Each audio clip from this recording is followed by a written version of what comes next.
Hello दोस्तों, मैं विपुल अग्रवाल आपका स्वागत करता हूं आपके अपने चैनल शेयर इट पे। आज हम इस वीडियो में देखने वाले हैं चैप्टर नंबर 1 बीसीके, यानी कि इंट्रोडक्शन ऑफ बीसीके का MCQ. So let's start it. First question, consider the following. छोड़ो पढ़ना, मैचिंग करनी है, सीधा कहानी ख़त्म, टाइम वेस्ट करना ही नहीं है। एम्प्लॉयमेंट, अब बताओ एम्प्लॉयमेंट में हमको क्या मिलता है? Profit, wages. हाँ भाई, एम्प्लॉयमेंट में वेजेस मिलते हैं, पगार। प्रोफेशन में फीस मिलती है। अब देखो, दो हो गए ना, बी और ई। टाइम वेस्ट नहीं करना, बी ई। अब किसी में है बी, इसमें भी नहीं है, इसमें भी नहीं है, इसमें भी नहीं है, इसमें है, मतलब सी आंसर, ख़त्म।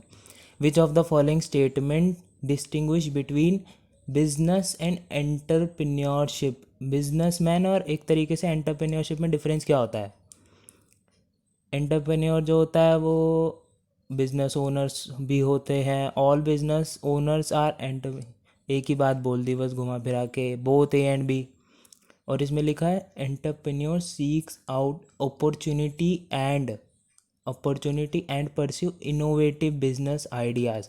अब देखो, अगर इको में भी पढ़ोगे आप, या फिर पढ़ ही लिया होगा, कि एंटरप्रेन्योरशिप में होता क्या है, मतलब कि वो जो है अपॉर्चुनिटीज़ लाता है, नई नई इनोवेशन लाता है, रिस्क लेता है। यही चीज़ जो है उसको नॉर्मल बिजनेसमैन से अलग बनाती है। तो इसका आंसर है C. Next, third, which of the following statement does not comprise business activity? अब देखो, ये जो है ना, पेंडिंग लिख लेना इस पे, क्योंकि कोई इसमें ऑप्शन नंबर ए कहता है, कोई बी कहता है।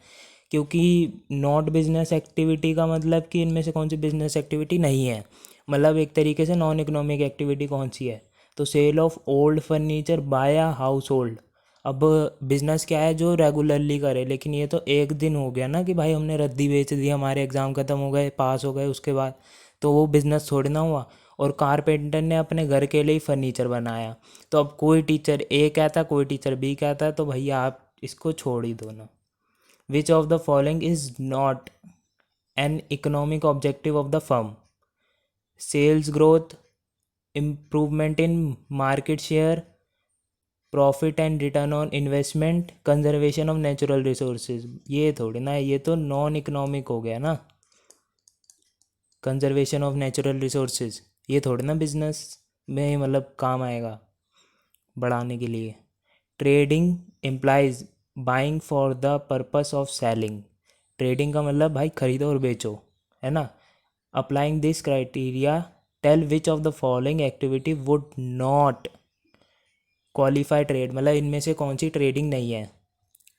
ठीक है, अब पढ़ते हैं। Purchase of goods in bulk quantity, bulk में ख़रीदा मैन्युफैक्चर से और भाई बेच दिया छोटी छोटी क्वांटिटी में रिटेलर्स को। बाय किया होलसेलर से, सेल कर दिया कंज्यूमर को। बाय करा रिटेलर से सेल्फ कंजम्पशन के लिए, इस पे शक हो रहा है। अब आगे देखते हैं। Purchase of raw material, supplier further process करा फैक्ट्री में। तो भाई इसका आंसर सी है, क्योंकि सेल्फ कंजम्पशन के लिए ख़रीदा तो वो ट्रेडिंग थोड़ी ना हुई, वो तो हम ही कंज्यूम कर लेंगे उसको। Which of the following occupation require rendering of service based upon specialised knowledge? भाई हम भी तो आगे चल के स्पेशलाइज्ड नॉलेज देंगे, हमसे पूछने आएंगे, क्योंकि और किसी को वो नॉलेज आती ही नहीं होगी सीए की। एम्प्लॉयमेंट, प्रोफेशन, बिजनेस, एग्रीकल्चर, सभी को पता है इसका स्पेशलाइज नॉलेज प्रोफेशनल। अब डॉक्टर है वही दे सकता है भाई दवाई, ऐसी थोड़ी ना किसी से भी ले लेंगे। The occupation in which people work for other and get remuneration, दूसरों के लिए काम करो और पगार, किस में आती है? वेजेस एंड सैलरी, एम्प्लॉयमेंट में। विच of the following statement describe the best joint Hindu या फिर undivided family, Hindu undivided family business? It is a form of business particular to and recognized as such in India. Every family business in fact is a HUF. In HUF business there is a family involvement in business. अब भाई ये तो सभी सही लग रहे हैं, बस इसको छोड़ के कि ये थोड़ी ना है कि मान लो फैमिली बिजनेस आज हमने स्टार्ट करा तो वो HUF ही होगा, नहीं भाई, पार्टनरशिप ले रहे कंपनी बना दी हमने। तो इसका आंसर होगा डी, ए और सी। सस्टेनेबल डेवलपमेंट, भाई ये तो बचपन से एसएसटी में पढ़ते आ रहे हैं। सस्टेनेबल डेवलपमेंट का मतलब क्या है? Consistent economic performance, attention to social problem, harmony with nature, all of the above. तो भाई इसका आंसर है ऑल ऑफ द अबव। ठीक है। Which of the following statement characterise the best non economic activity? Non economic activity do not require any investment of resources. अच्छा जी, मतलब कि आपको नॉन इकोनॉमिक एक्टिविटी ऐसी फ्री में कर दोगे, कुछ नहीं चाहिए उसके लिए पैसा वगैरह। These activity do not entitle any operational cost, कुछ भी नहीं कॉस्ट लगती।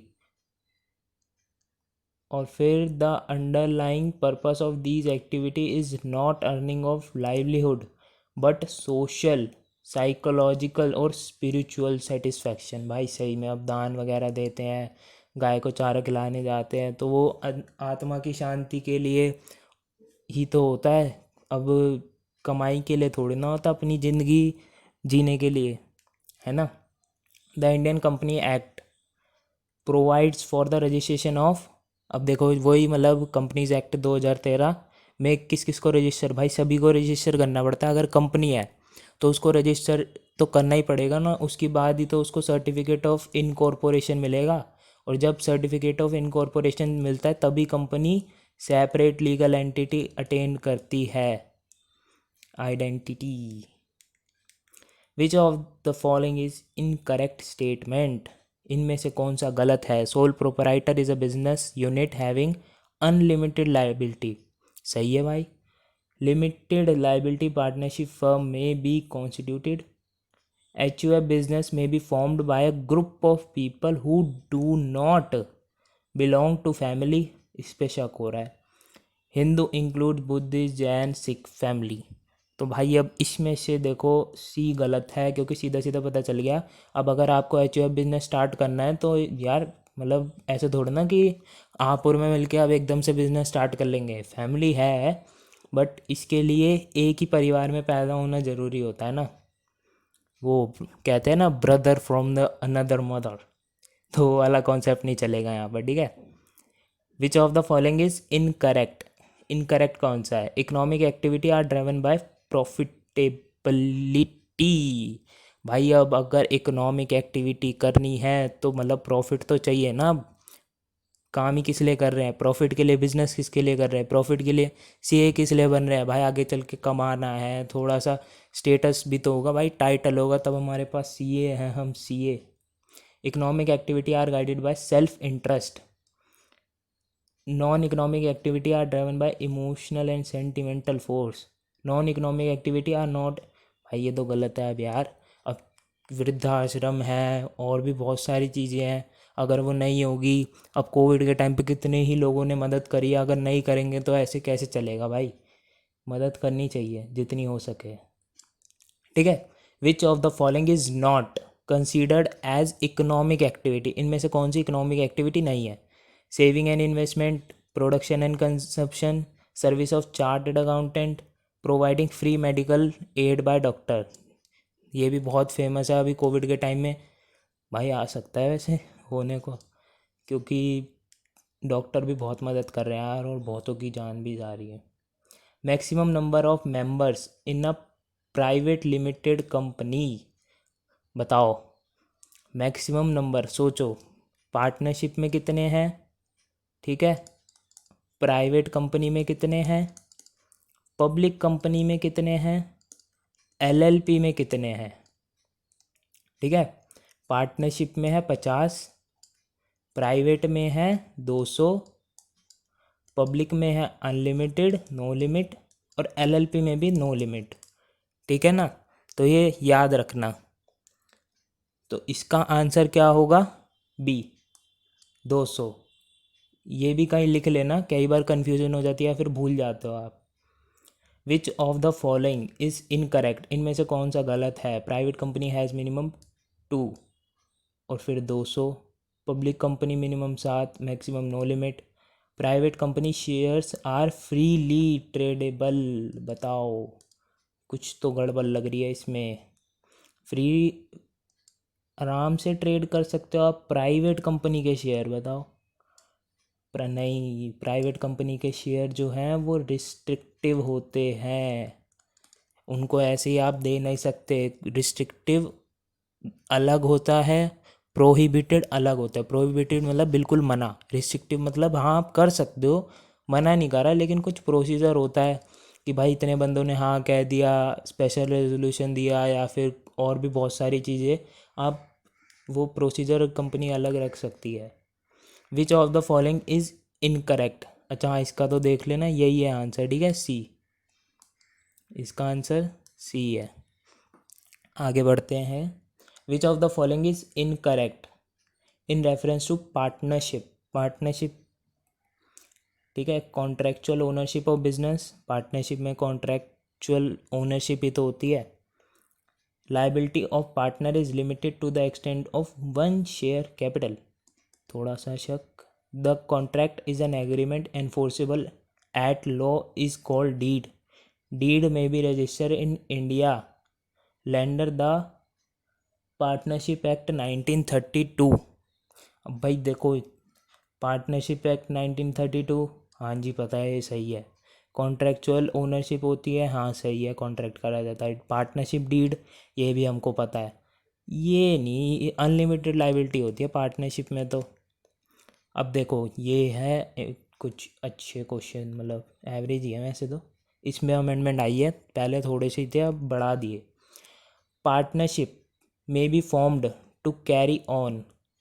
पार्टनरशिप जो है किस किस चीज़ के लिए हो सकती है, लेकिन ऊपर क्या लिखा है, ऑड वन आउट, मतलब एक तरीके से नोट लगा देना हर एक चीज़ में कि पार्टनरशिप कौन नहीं कर सकता।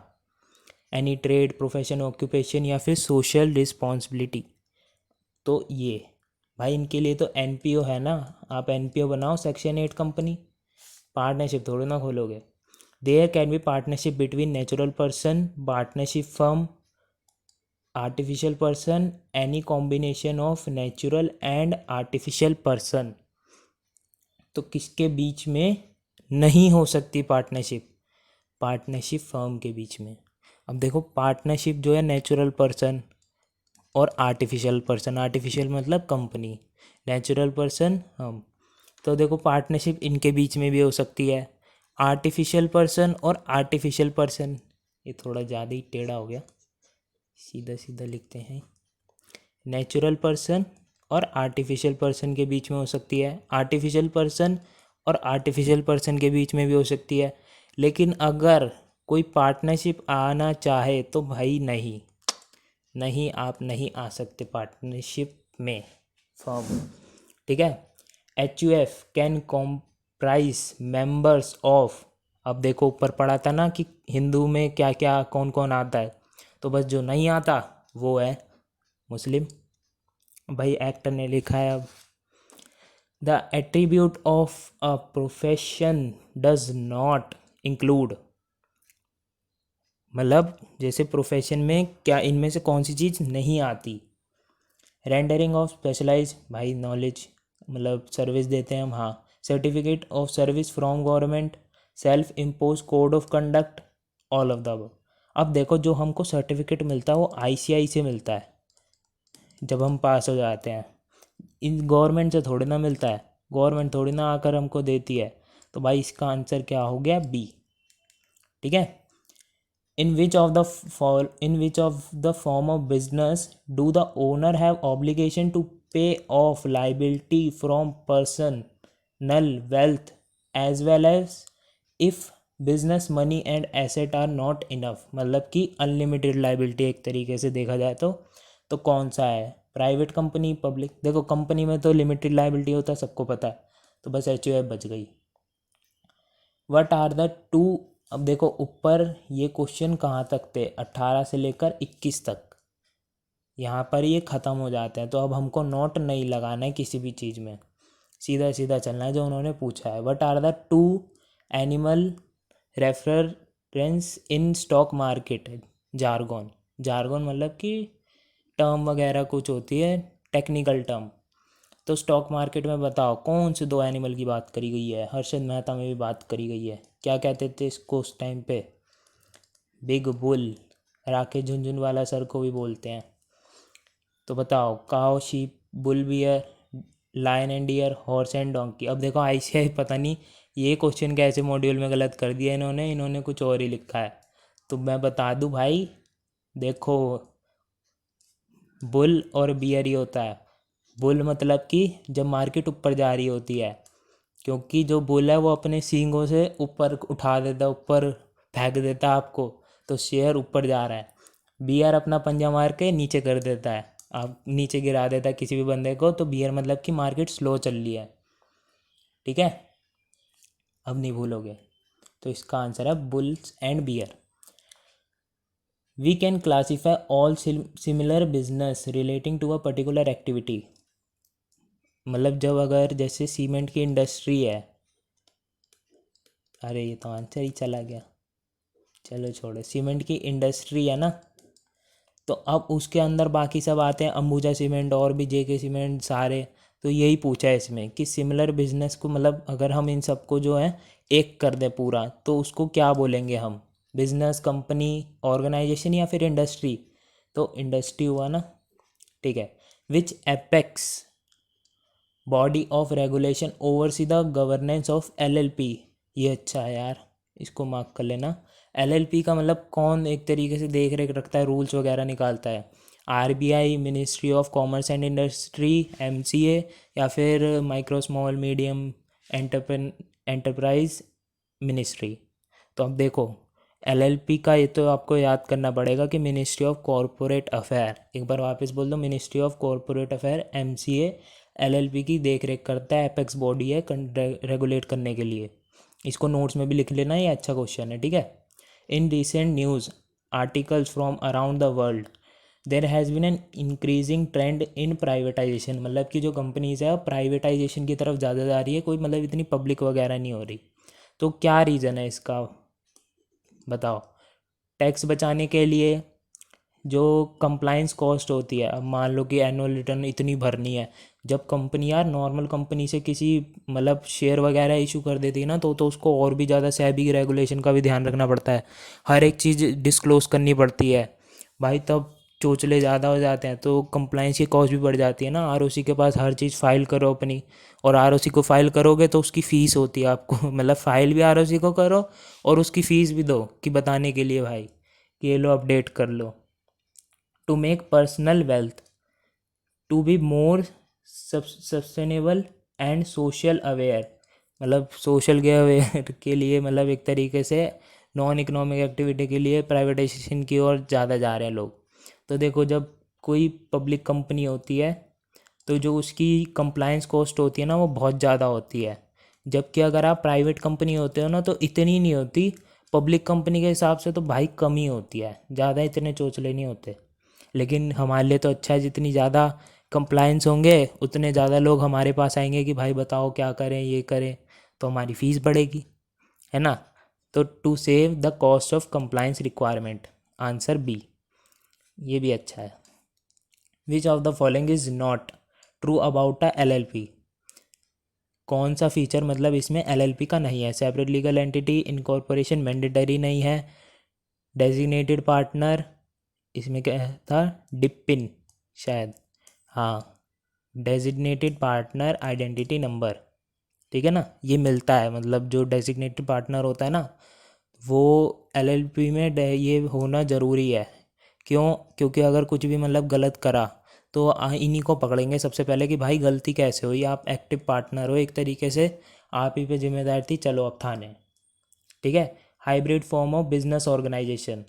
तो अब देखो, एलएलपी एक तरीके से सेपरेट लीगल एंटिटी है भाई, हाँ, तो उसका इनकॉर्पोरेशन करवाना ज़रूरी है, मतलब कि रजिस्टर करवाना ज़रूरी है, और इधर लिखा नॉट मैंडेटरी, मतलब कि ये गलत है। Which of the following statement can not be associated with business? Revenue and profit are core to every business, only an educated person can start a business. भाई ज़रूरी थोड़ी ना पढ़ा लिखा होना, ऐसे ही थोड़ी ना कोई भी बिजनेस कर सकता है, ज़रूरी नहीं है, सभी को पता है। ठीक है ना। Dormant companies can be incorporated for which of the following purpose? Dormant company, section शायद था 454 या फिर 55 या फिर कुछ और ऐसी था। For future purpose. देखो डोरमेंट कंपनी तब बनाई जाती है, एक तरीके से आप कह सकते हो इनएक्टिव कंपनी की, कुछ इतनी सिग्निफिकेंट ट्रांजैक्शन नहीं करी, बस कुछ या तो प्रॉपर्टी वगैरह या फिर फ्यूचर प्रोजेक्ट्स के लिए कंपनी बनाकर डाल दी, कुछ उसका ट्रांजैक्शन वगैरह इतनी नहीं होगी उसमें। तो for future project holding intellectual property both A और B only for creating a dummy company to book in significant transaction. ठीक है, तो इसका क्या आंसर हुआ, बी और A. Head of H U F is called karta, ये तो सभी को पता है, कर्ता ही है। This is an in basket enterprise put the several series of activity given below, फलाना ढिंकाना और सब छोड़ो, और ये बताना है कि इकोनॉमिक एक्टिविटी है या फिर नॉन इकोनॉमिक एक्टिविटी है। ठीक है, तो अब लिखते हैं cooking of food by house maker, मतलब कि हमारी मम्मी ने हमारे लिए खाना बनाया, तो बताओ पैसे लेंगी वो हमसे, बिल्कुल भी नहीं, तो non economic activity. Dabba wala pick up the food from home and deliver it to your office, तो भाई वो तो नॉन इकोनॉमिक नहीं हुई। अब डब्बा वाला तो पैसे लेगा ना हमसे, माँ के हाथ का खाना माँ के हाथ का खाना होता है, बाकी सब तो पैसे लेते हैं। Playing of piano as a hobby, अब आपकी हॉबी है पियानो बजाते हो, तो ऐसे थोड़ी ना सड़क पे बजाते हो हर दिन और पैसे कमाते हो, तो वो नॉन इकोनॉमिक एक्टिविटी हुई। पियानिस्ट इन अ बैंड, अब भाई बैंड में बजा रहे हो आप, नोट छापोगे, है ना। म्यूज़िक कंपोज़र, वो भी इकोनॉमिक है, वो अब है ना लेटेस्ट जो गाने निकाल रहे हैं, यशराज भाई, बढ़िया गाने छोटे छोटे से। Elder sibling assisting the younger one in studies, अब आप अपने भाई की स्टडीज़ में मदद करते हो तो पैसे थोड़ी ना लेते हो कि चल 5 मिनट के दे दियो मुझको 100 रुपये, तो ये non economic activity. Giving private tuition, हाँ भाई पैसे लेंगे ज़रूर, बहुत पैसे लेंगे। शॉपिंग खर्चा, सभी को पता है, तो शॉपिंग मतलब खर्चा, और ख़ासकर अगर लेडीज जाएंगी तो बहुत बड़ा खर्चा, है ना। Cycle repair shop, cycle repair करवाओगे, इकोनॉमिक। आइसक्रीम वेंडर, भाई आइसक्रीम लेनी है, पैसे देने पड़ेंगे। Exercising in the park, exercise करने के क्या ही पैसे, अगर यही जिम में जाकर करोगे तो पैसे देने पड़ेंगे, वो भी इकोनॉमिक होगी। फिटनेस ट्रेनिंग, अब हाँ ये देखो आ गया ना, जिम में जाते हो तो ट्रेनर वगैरह बड़े बड़े में अपॉइंट करना पड़ता है ना, तो वो economic activity. Voluntary in old age home, मतलब ऐसे आप ओल्ड एज होम में गए मदद वगद करने या फिर डोनेशन देने या फिर देखने, तो वो नॉन इकोनॉमिक एक्टिविटी है। अब आपने किसी सेक्शन 8 कंपनी चैरिटेबल मतलब ऑर्गेनाइजेशन में एम्प्लॉयमेंट कर ली, वहाँ पर तो एम्प्लॉयमेंट है, तो भाई हमको सैलरी वेजेस मिलेंगे, तो इकोनॉमिक एक्टिविटी। लॉन्ड्री शॉप, कपड़े धुलवाने हैं भाई, पैसे देने पड़ेंगे। तो चलो दोस्तों, अब ख़त्म ये फर्स्ट चैप्टर, अब अगले सेकंड चैप्टर की वीडियो आ जाएगी 2-3 दिन में। चैनल को सब्सक्राइब कर देना और वीडियो को लाइक कर देना। बाय बाय, जय हिंद।